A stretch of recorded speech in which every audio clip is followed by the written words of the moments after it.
Welcome back to Fitness Manifesto. I am one of your hosts, Kim, and joining me is Justin. Welcome to this new show that we've started, which focuses on life, awesomeness, friendship, and fitness as a whole. You know, maybe I should get a WWKD shirt. You know, what would Kim do? I think that's a great idea.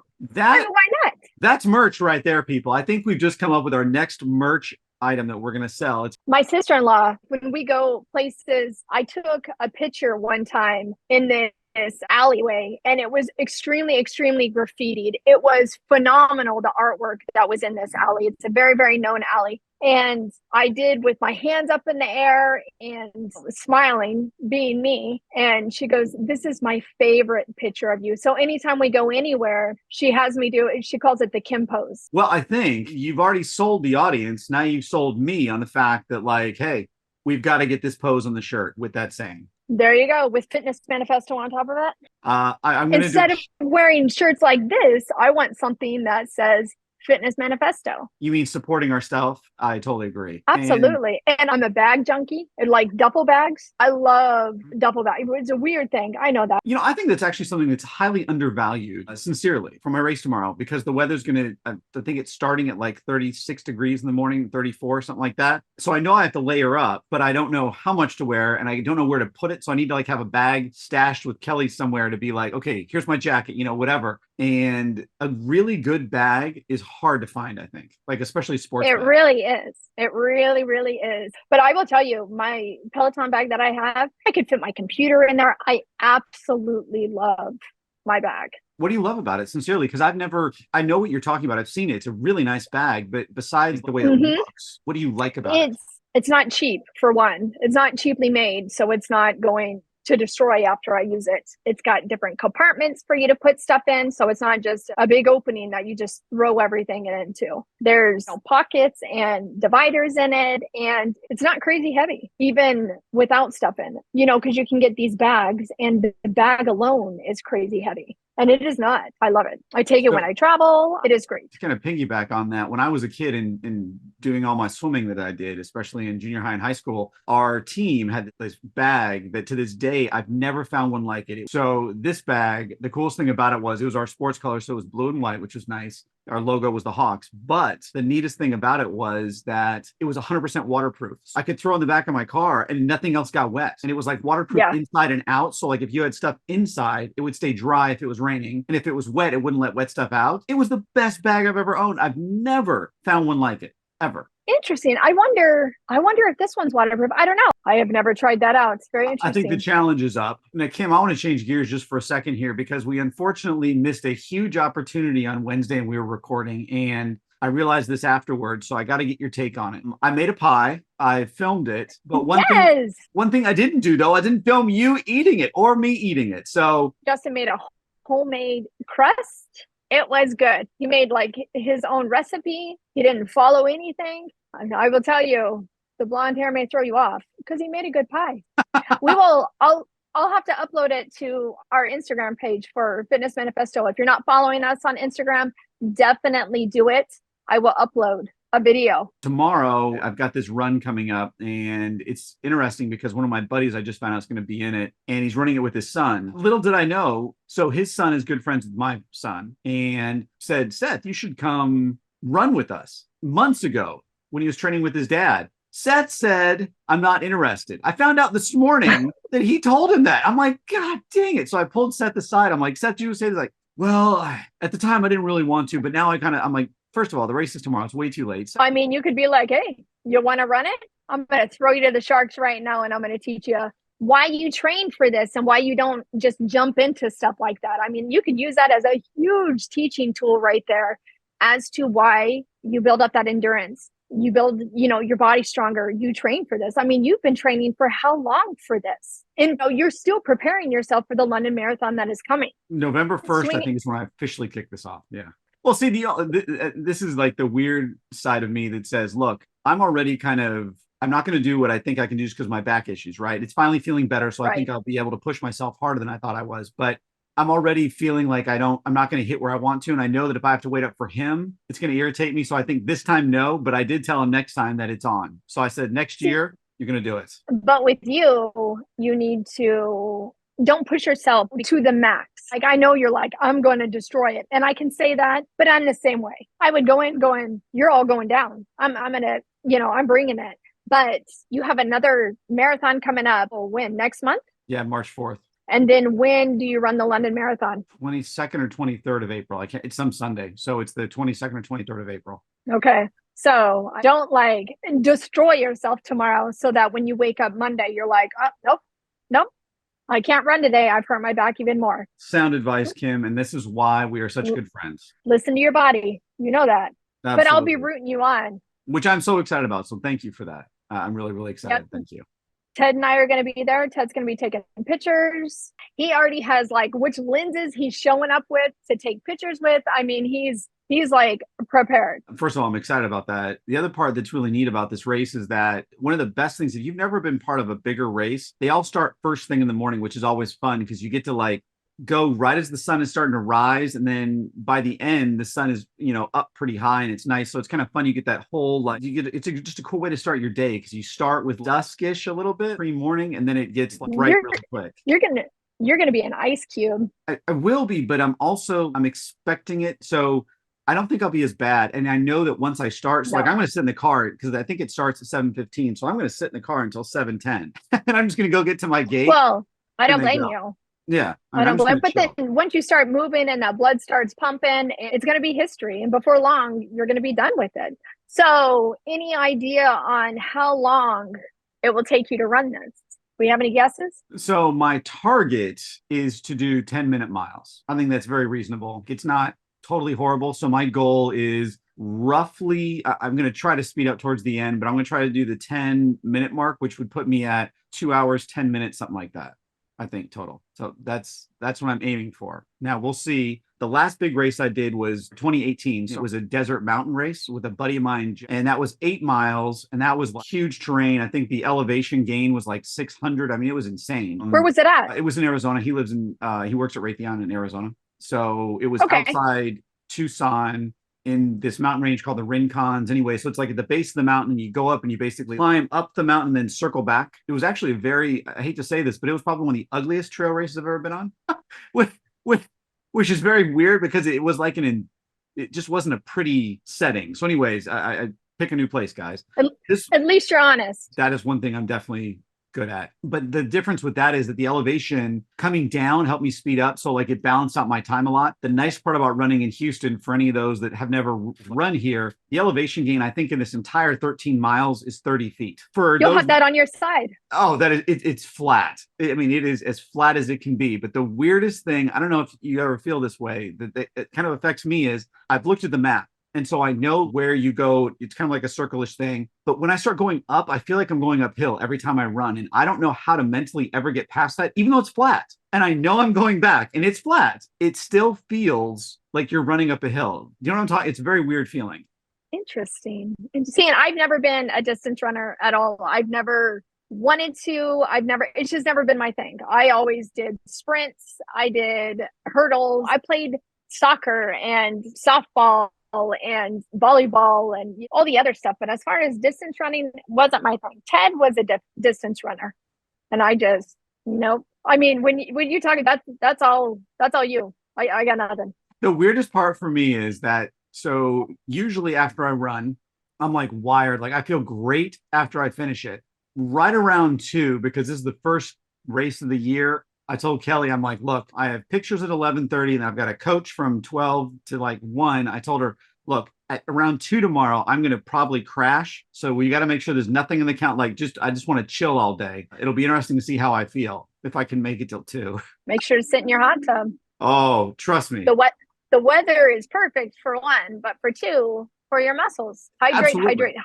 So one of the things that I've tried recently, there's 2 things that's kind of given me like this weird boost that I've never done before. And I have 2 buddies of mine here that do it. Actually, one of the guys tomorrow that's going to tell me about this. But basically, it's load up on a lot of magnesium the night before. Like not a lot. I mean, it can be poisonous, but like 2 or 3 times the amount that you're supposed to take. And then start caffeine a little bit earlier in the day. than you normally would. And then when you're halfway through the race, do a caffeine gel that has, I think, 80 milligrams or something in it. And it gives you an extra energy boost to keep going. And I'm going to try that tomorrow. I've never done that. Make sure you have the coffee poops out of your way. So make sure to definitely start that caffeine earlier, so you're not running and going, oh my God, I got to go to the bathroom.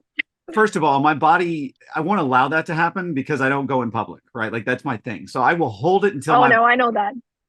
my colon pops and I'm like, can you stay together till I'm done? But Ted does the same thing. But the weird thing about tomorrow is you'll have people that try to go in the morning. This is my favorite thing before a race. So if you ever want a good bout of comedy and you've never been to a race, this is the greatest thing on earth, okay? Sit by the porta potties before a race because you'll see, well, don't get close so you smell it, but you'll see a lot of people come in. If they come out and they're like, all right, ready to go, or they come out discouraged, it's the best face ever because, they tried and they couldn't go. It's awesome. And then they start running and you see it because on a course, especially longer races, they're not close together. So you could wait 6 miles before you get to a bathroom. It's usually 3, I think. The best part is you could start running and all of a sudden you're like, uh-oh, and there's nowhere to go. So it is awesome to watch these people because you can see them like the fear in their face and they'll start slowing down. It is awesome. So if you ever want to get out of comedy. Justin, you better bite your own words there, because one day that karma can hit you. It's not karma. I mean, I support what they're doing. I do laugh at it. It is funny. I hope to God it never happens to me. My body. So I hope not.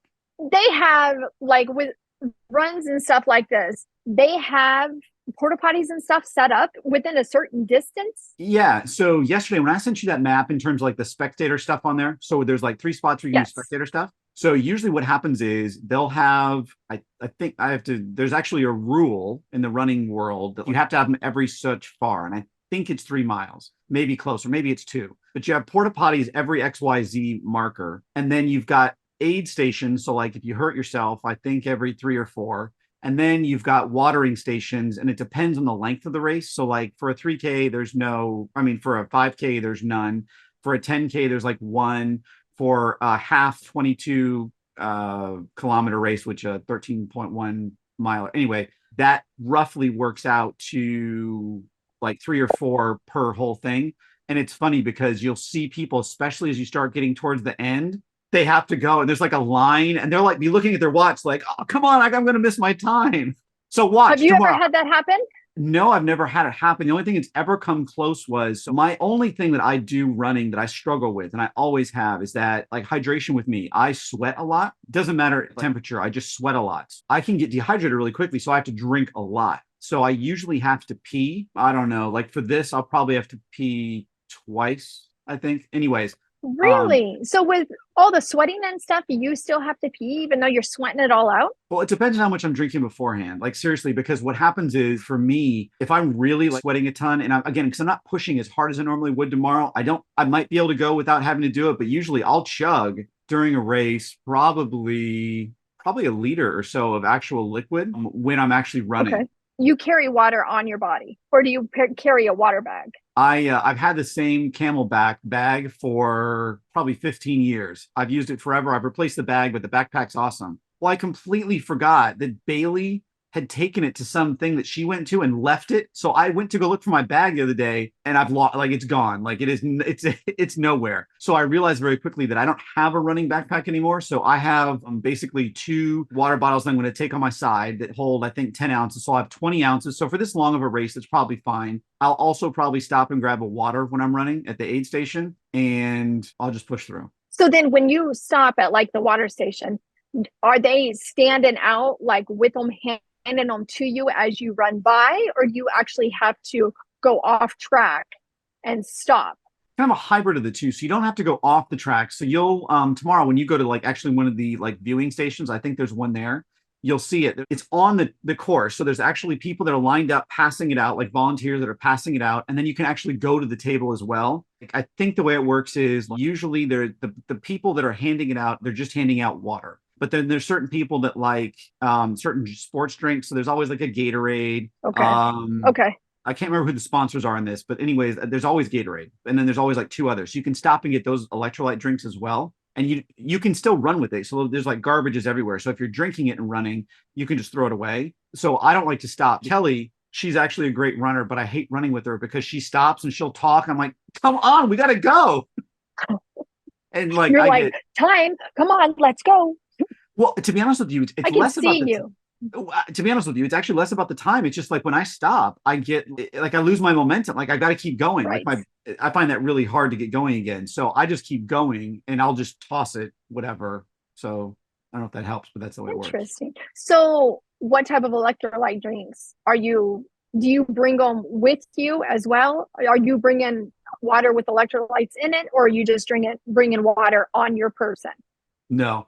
So I'm going to bring one energy packet. So it's like a gel thing, like a little tiny thing that I'm going to bring with me, stuff in my pocket. And I'll use that halfway through the race. And then I use the 2 bottles will have different electrolytes in it. So the first one on my right is going to be the hardcore, really, it's not thick, but it's got like complex electrolytes in it. So it'll have more magnesium and stuff like that in it. So it takes longer to digest. And then as I get closer to the end, I do real simple stuff, just pure saltish kind of stuff towards the end, because it's really easy to get in your body and digest. So you can get those electrolytes replaced. Okay. And here's a fun fact for those that didn't know this. When you're running, or any sport actually, and it says it's high potassium, it doesn't matter. This is crazy. I learned this last year actually from a sports nutritionist, and this blew my mind. A lot of the time they talk about electrolytes that you need, like sodium and you need calcium and you need magnesium and you need potassium.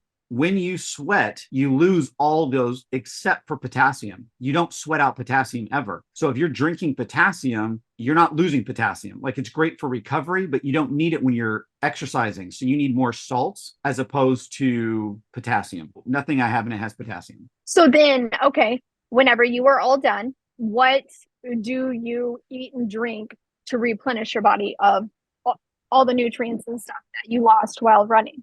So tomorrow's going to be different. And this is why, because usually in the past, and most of the time when I do this, I have no desire to eat or drink afterwards. My body is in a weird state. It doesn't want anything, but I have to force myself to drink. So what I'm going to do is I have a special drink in the car that's basically, it's really complex electrolytes from this brand called Hammer Nutrition.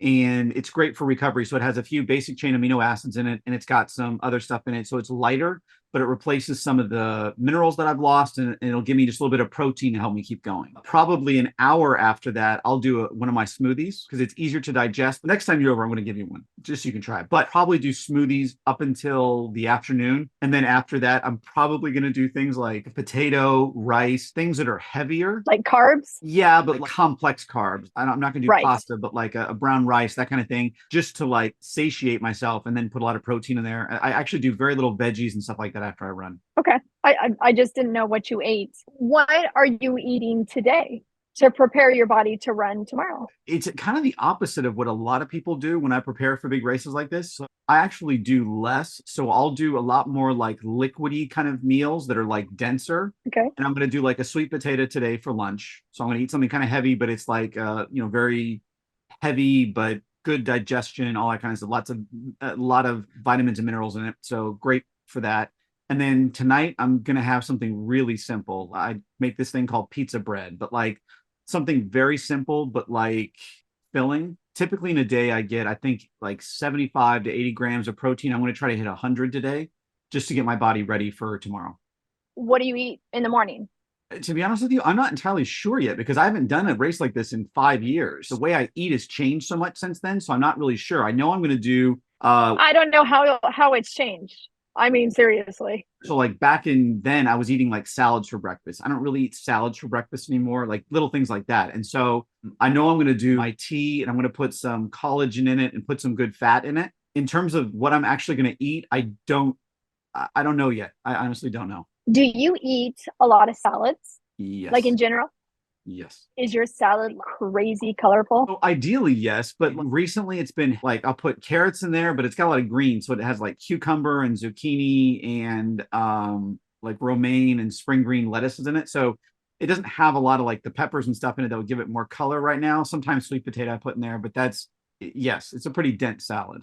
What do you use dressing wise? There's two. There's one that I got at Costco, which I've never been able to find again, but it's a Louisiana brand, and it's like a yellowish, it's not mustardy. I think it's got turmeric in it or something, but it's like one of the best dressings I've ever had. It's like has like 5 ingredients in it, but it's really flavorful. And then the other one I use is I love Greek dressing. I think Greek is like one of the best flavors on earth. You don't make your own dressing to make it even more healthy, to get all the, crap out of it? I mean, you definitely don't look like you would make your own dressing. I'm just curious. So the answer is yes, I look like I would make my own dressing. I know that. And secondly, I don't make my own because I made it once. And this is, I guess, kind of weird, but it's almost impossible to clean when it's done because the oils and stuff like coat it. So to get it like really clean is really hard. It's weird. I had these really nice glass bottles that we used, and I was using olive oil combined with coconut oil, which I know a lot of people are going, what the heck? But it was just a good blend of fats. And it was like impossible to get clean. Like I could not, if someone has a tip out there, I'd love to do it. I could not get the bottle clean. Hot water with vinegar in it. I tried that. So I tried that. I tried Efferdent. I tried. Did you put the boiling water in there? I don't know if we've got to be like boiling with vinegar in there. I don't know if I ever used that. No, I think it was regular because I did the ratio was like 2/3 to 1/3. So 2/3 vinegar, 1/3 water was kind of the mix I used. And I think it was hot, but I'm sure it wasn't boiling. No. Unfortunately, we do have to go. But Kim, as always, this was a lot of fun. Thank you. And thank you for coming to the race tomorrow. I'm excited for you. Good luck. I can't wait to watch you run. And I mean, Ted's going to come out and take pictures of you, and we'll be posting them on our Instagram page. And yeah, no, I was happy to come support. And I just think it's pretty amazing that I can track you running. Like, I knew that was a thing, but like, I didn't know it was a thing. So when you sent me all the information to download the app so I can see your specific location, I was like, awesome sauce. Like, this is phenomenal. It is unreal. And the funny thing is the bib itself is paper thin. So that like the GPS trackers it's just the technology today. And that concludes today's episode of the Fitness Manifesto. I know you guys enjoyed it. And Kim, I want to say thank you to you and to our audience for making this podcast what it is. Yes, we wouldn't be here if it wasn't for you guys. And stay tuned for the next episode.